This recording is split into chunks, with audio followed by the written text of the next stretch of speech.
अब आते हैं हम स्मॉल इंटेस्टाइन में। तो स्मॉल इंटेस्टाइन में कंप्लीट डाइजेशन ऑफ फूड होता है। देखो, सबसे पहले स्टार्च कहाँ हो गया? बकल कैविटी में हो गया, किसमें? माल्टोज में। कंप्लीट नहीं हुआ लेकिन हुआ। प्रोटीन कहाँ हुआ? स्टमक में हो गया, पेप्टाइड और पेप्टोन में। नाउ फैट्स बचा, फैट्स कहाँ होएगा?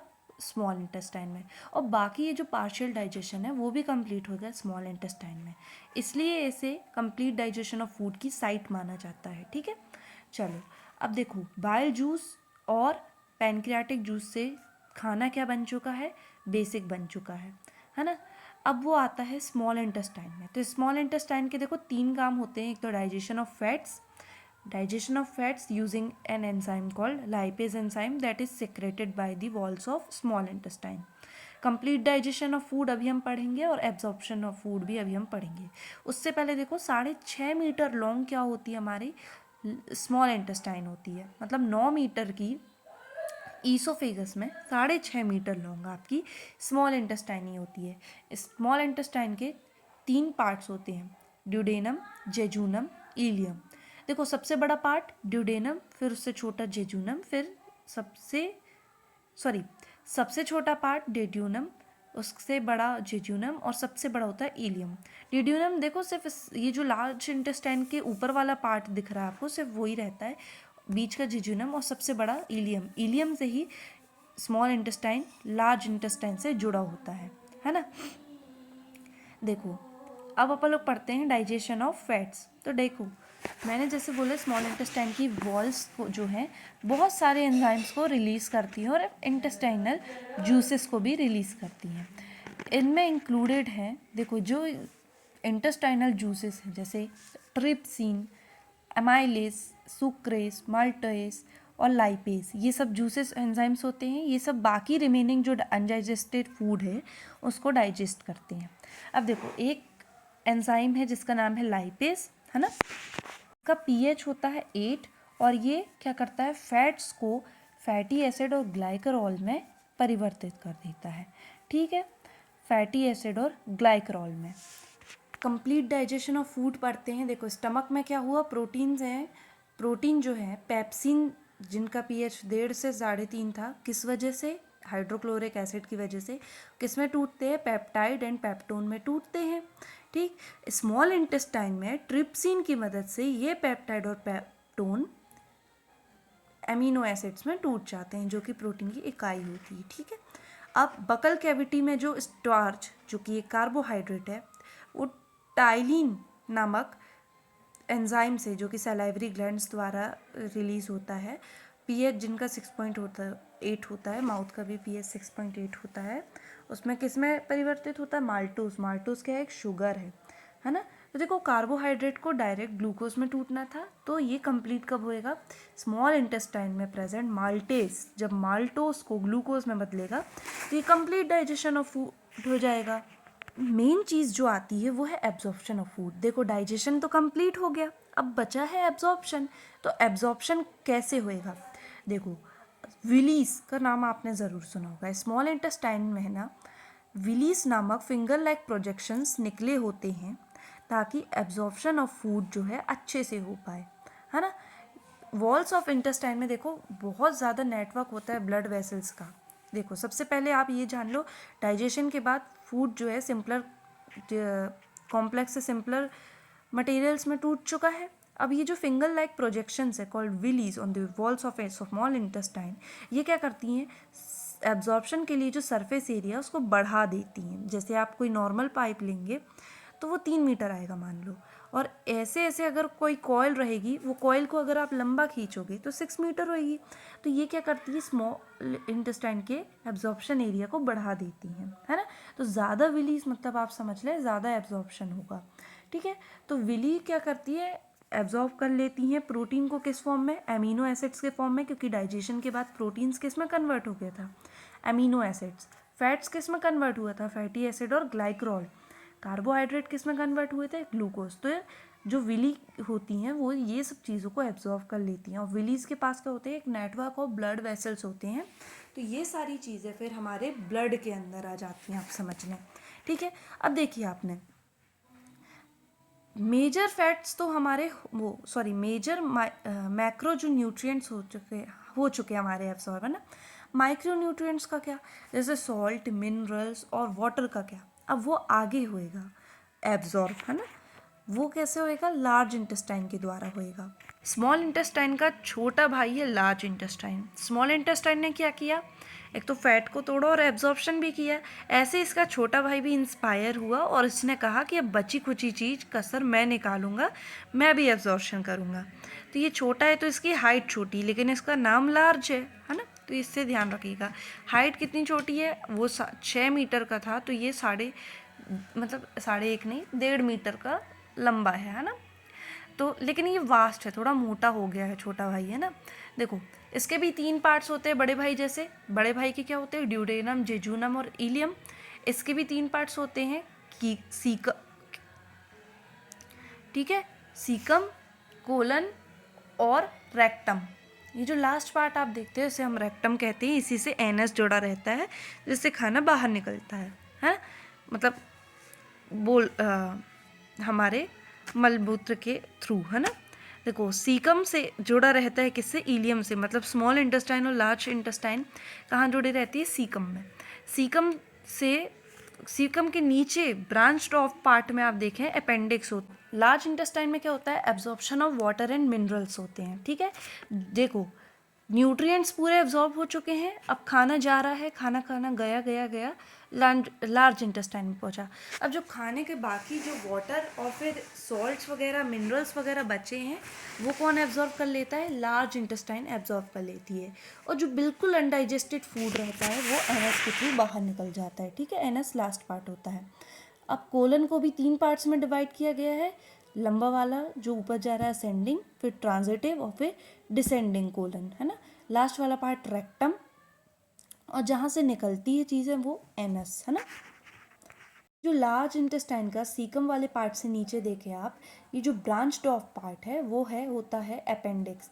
अपेंडिक्स का आजकल ऑपरेशन भी बहुत होता है ना। ये क्या होता, अभी ये वेस्टिजियल ऑर्गन टाइप का है, अभी इसका कोई काम नहीं है। जब हम पहले थे, पूर्वज बहुत पुराने ज़माने में थे जब थे हम, तो ये क्या करता था, सेल्यूलोज को डाइजेस्ट करता था, क्योंकि जब हम घास खाते थे तब हम, है ना।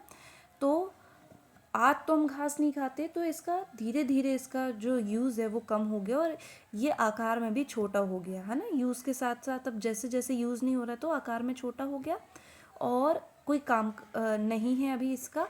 पहले क्या काम था, सेल्यूलोज को डाइजेस्ट करने का था। अब देखो लीवर। लीवर क्या होता है, ग्लैंड होती है, सबसे बड़ी ग्लैंड होती है, इनफैक्ट लार्जेस्ट ग्लैंड होती है। 1.5 से 1.6 kg, मतलब 1.5 किलो तक की ये होता है लीवर, है ना। इसका कलर कैसा होता है, इसका कलर भी थोड़ा सा रेडिश ब्राउन टाइप का होता है। देखो लीवर के वैसे तो बहुत सारे काम हैं, है ना। एक दो काम आप समझ लें। सबसे पहला काम जो हम भूल जाते हैं ज़्यादातर, ये स्टोर करता है। क्या स्टोर करता है, ग्लाइकोजन, विटामिन ए और विटामिन डी को ये स्टोर करता है।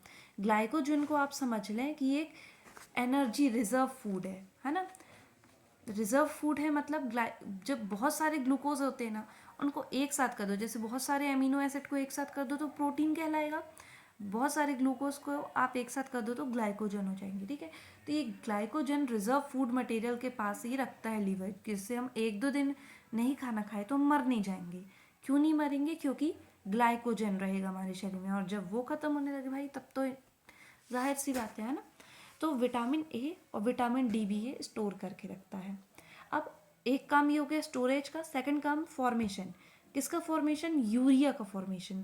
यूरिया का फॉर्मेशन किससे होता है, अमोनिया से होता है ना। अमोनिया से यूरिया में, मतलब हाईली टॉक्सिक से लेस टॉक्सिक में मटेरियल में बदलता है कौन, लीवर। अमोनिया कैसे बनता है, जब प्रोटीन का डाइजेशन होता है और जब अमीनो एसिड बनते हैं तभी अमोनिया गैस भी रिलीज होती है। और किसका फॉर्मेशन करता है, बाइल जूस का फॉर्मेशन करता है। बाइल जूस को आप समझ लें, ये एक ब्लू येलो सा जूस होता है ना। अब ब्लू येलो सा होता है मतलब इसमें कलर पिगमेंट होंगे। कलर पिगमेंट कौन कौन से, बिलीरुबिन और बिलीवर्डिन, ठीक है। बिलीरुबिन येलो कलर देता है, बिलीवर्डिन ब्लू कलर देता है। बिलीरुबिन हमारे मल में भी पाया जाता है, इसलिए मल का कलर ज़्यादातर येलो टाइप का होता है। बाइल जूस का जो पीएच है इसको 7.8 पीएच होता है, मतलब ये बेसिक होता है। याद करो, खाने को बेसिक कौन बनाता है? लाइपेज के लिए बाइल जूस बनाता है ना, इसलिए जाहिर सी बात है ये बेसिक होएगा। It makes food alkaline because it's pH is 7.8। ठीक, 3-4 काम देख लिए, स्टोरेज का, formation of urea and bile juice, और फूड को एल्कलाइन बनाने का काम। अब देखो, लीवर से एक बीमारी जुड़ी होती है, पीलिया। पीलिया में क्या होता है, यही जो पिगमेंट है ना बिलीरुबिन, ये हमारे ब्लड में मिक्स हो जाता है और इसलिए हमारा पूरा शरीर जो है पीला पीला सा दिखने लगता है, नाखून पीले, आँख पीली। तो पीलिया में क्या होता है, इफेक्ट क्या होता है, लीवर को इफेक्ट पड़ता है ना। तो लीवर से गैल ब्लैडर में क्या होता है, जमा होता है क्या, बाइल जूस। तो गैल ब्लैडर कुछ नहीं, स्टोरेज हाउस आप समझ लें ऑफ बाइल जूस का स्टोरेज हाउस समझ लें किसको, गैल ब्लैडर को। गैल ब्लैडर से बाइल जूस को बाइल डक्ट स्मॉल इंटेस्टाइन तक लेके जाता है, ठीक है, ट्रांसफर करता है बाइल जूस को। और एक ऐसे ही ग्लैंड होती है हमारी पैनक्रियास। पैनक्रियास क्या होती है, ये सेकंड लार्जेस्ट ग्लैंड होती है, ये पैनक्रियाटिक जूसेस का निर्माण करती है। देखो, ये एकमात्र ऐसी ग्लैंड होती है ह्यूमन शरीर में, मानव शरीर में, जो कि मिक्स्ड ग्लैंड होती है। मिक्स्ड मतलब एंडोक्राइन और एक्सोक्राइन दोनों होती है ये, मतलब हार्मोन भी बनाती है और at the same time enzyme भी बनाती है। देखो, ग्लैंड्स कैसी होती है, या तो हार्मोन्स बनाएंगी जैसे थायराइड ग्लैंड, और या तो एंजाइम्स बनाएंगी जैसे लीवर। लेकिन पैनक्रियास एक ऐसी ग्लैंड होती है जो दोनों चीज़ें बनाती है ना। हार्मोन में ये 3 हार्मोन बनाते, 3 नाम याद रख लें आप, इंसुलिन, ग्लाइकोजन और सोमेस्टेटिन। और एंजाइम में ये पैनक्रियाटिक जूस बनाती है। पैनक्रियाटिक जूस का पीएच कितना होता है, 7.5 से 8.3 तक, है ना। इसको कंप्लीट डाइजेस्टिव जूसेस भी कहा जाता है, किसको, पैनक्रियाटिक जूस को, क्योंकि इसी में वो एंजाइम होता है, कौन सा एंजाइम, लाइपेज एंजाइम, ठीक है। At this juice contain lipase enzyme which digest the food present in the fat present in the food, है ना। शायद मैंने आपको पहले कुछ कंफ्यूजन के थ्रू गलत बता दिया था, स्मॉल इंटेस्टाइन में नहीं, किसमें, पैनक्रियास के एंजाइम में लाइपेज होता है, इसलिए पैनक्रियाटिक जूसेस को कंप्लीट डाइजेस्टिव जूस कहते हैं, क्योंकि फैट ही बचा था भाई, स्टार्च भी हो चुका था, प्रोटीन भी हो चुका था ना। थोड़ा सा अब हम इनकी हार्मोन के बारे में पढ़ेंगे, है ना। अब देखो, पैनक्रियास को जब एक लैंगरहैंस नामक एक साइंटिस्ट ने थोड़ा सा देखा, है ना, थोड़ा सा देखा, तो उन्हें क्या मिला, कुछ सेल्स मिली पैनक्रिया। देखो, पैनक्रियास में पैनक्रियाटिक जूस तो होता ही होता है, ठीक है। फिर उसमें उन्हें कुछ सेल्स मिली जो कि कुछ ग्रुपिंग में थी। ग्रुपिंग में थी मतलब अलग अलग टाइप की ग्रुप में क्या थी, सेल्स थी। तो देखो, पैनक्रियाटिक जूसेस के ऊपर ये सेल्स रहती है, इसलिए उन्होंने इनको नाम दिया आइलेट्स, मतलब आइलैंड, जो कि जूस में तैर रही हैं, आप समझ लें, of Langerhans. Islets of Langerhans कहाँ होते हैं, पैनक्रियास में होते हैं, ठीक है। लाइपेज एंजाइम कहाँ होता है, पैनक्रियाटिक जूस में होता है, ठीक है। मिक्स्ड ग्लैंड कौन सी है, पैनक्रियास है। पैनक्रियास में कौन कौन से हार्मोन होते हैं, इंसुलिन और ग्लाइकोजन, ग्लूकागॉन सॉरी, और सोमेटोस्टेटिन, ठीक है। Sorry for the incorrect pronunciation. अब देखो, 3 तरीके की सेल होती है, अल्फा सेल, बीटा सेल और गामा सेल्स, है ना। क्या होता है, देखो, सबसे पहले the islets of Langerhans are the regions of the pancreas that contain many hormone producing endocrine cells। Endocrine cells कौन से होते हैं, जो हार्मोन प्रोड्यूसिंग होते हैं। अब हार्मोन्स निकल रहे हैं, तो ये 3 टाइप के हार्मोन, इंसुलिन, ग्लूकागॉन और सोमेटोस्टेटिन, है ना, सोमेटोस्टेटिन। अब देखो, लैंगरहैंस ये पार्ट है पैनक्रियास का जहाँ ये 3 सेल्स पाई जाएंगी जो ये सब बनाएंगी। अब इसके बीटा सेल्स क्या बनाती हैं, इंसुलिन। इंसुलिन क्या करता है, ये कन्वर्ट करता है ग्लूकोज को ग्लाइकोगन में, है ना। इंसुलिन क्या करता है, समझो मेरी बात, ग्लूकोज जो बन चुका है, एब्जॉर्ब हो चुका है ब्लड में, तो ये इंसुलिन वाली सेल्स, बीटा सेल्स क्या करती हैं, इंसुलिन हार्मोन को रिलीज करती हैं। इंसुलिन क्या करता है, ग्लूकोज को ग्लाइकोगन में कन्वर्ट करता है ना। अब ग्लाइकोजन हमने पढ़ा है कहाँ स्टोर होता है, लीवर में स्टोर होता है कि नहीं होता है। तो देखो जब किसी के शरीर में इंसुलिन की कमी हो जाती है ना, इंसुलिन की कमी, तो उसको डायबिटीज़ हो जाती है। ऐसा क्यों? क्योंकि देखो ग्लूकोज अब स्टोर नहीं हो पाएगा, ब्लड में ही घूमेगा, ऐसे ही घूमेगा।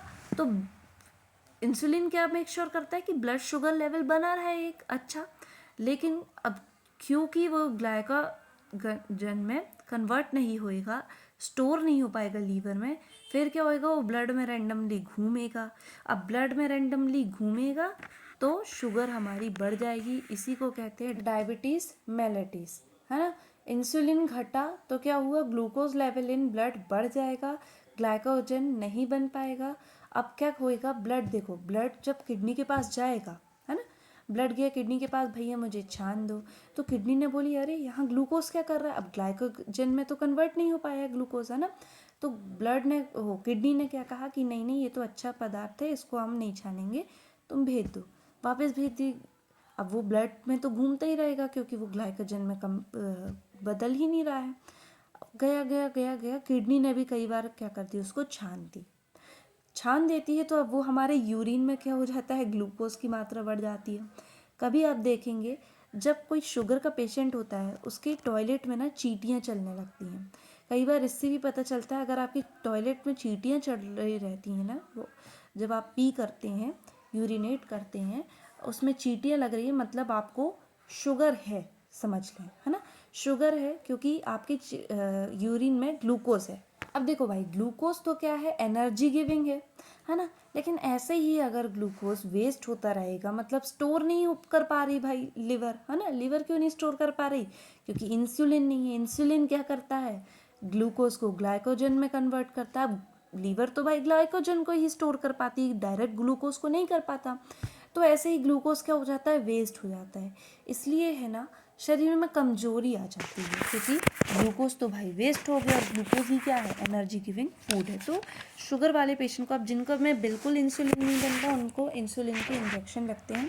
देखो इंसुलिन के इंजेक्शन कहीं वीन सीन्स में नहीं लगते, जहाँ लगाना हो लग जाते हैं ना, कोई भी लगा सकते हैं इन्हें।